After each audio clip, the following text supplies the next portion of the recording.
گفتگو با فاطمه فهیمی، ناگفته های همسر ناصر عبداللهی از مرگ او بعد از 18 سال. ناصر رو زده بودند اما به من اجازه پیگیری ندادند. سلام، وقت همگی بخیر، خوش اومدید تو یک ویدیو دیگه از کانال آژیر قرمز. میخوایم گفته های تازه همسر زنده یاد ناصر عبداللهی خواننده معروف ایرانی رو با هم بررسی بکنیم. قبلش ازتون میخوام لایک ویدیو رو بزنید، همین الان عضو کانال آژیر قرمز بشید، زنگوله کنارش هم فعال کنید. ناصر رو زده بودن، اما اینکه چه کسی این کار رو کرد من هیچ وقت نفهمیدم. اینها گفته های فاطمه فهیمی همسر ناصر عبداللهی هست. بعد از 18 سال او در اولین مصاحبه خودش با روزنامه اینترنتی فراز روایت جدیدی از مرگ پرابهام خواننده مشهور داد.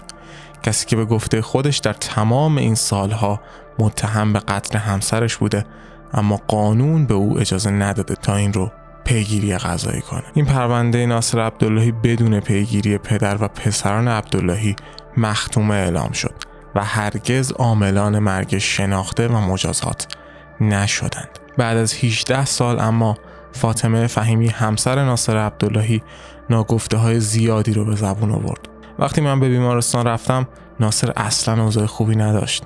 سر تا پای او دچار مشکل شده بود. حالا چه اتفاقی براش افتاده بود من واقعا متوجه نشدم. خانواده من هم متوجه نشدن چه اتفاقی افتاده، اما حاشیه ها خیلی زیاد بود.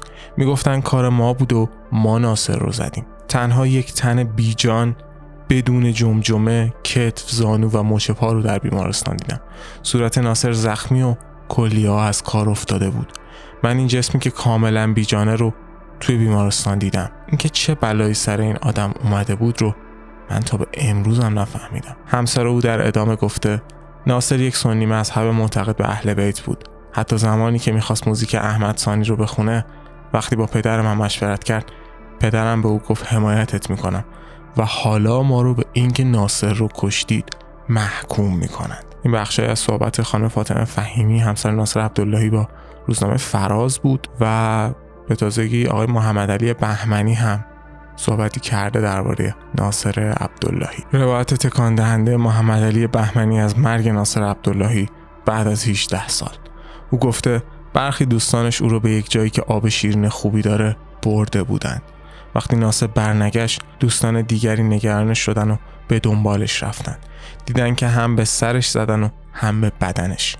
او رو به بیمارستان بردن اما دیگه نمیتونست نفس بکشه. و چیزی که ایشون نقل میکنه با تمام روایتایی که تا حالا شنیده شده در این سالها فرق داره و کاش یکی از مسئولین پرونده یه بار بیاد این ماجرا رو باز کنه و درست و کامل بیان کنه برای همیشه. ببینیم که داستان چی میشه، آیا باز واکنشی به این قضیه که حالا بعد سالها سرباز کرده داده میشه یا نه. نظر شما چیه؟ حتما توی کامنت ها بنویسید.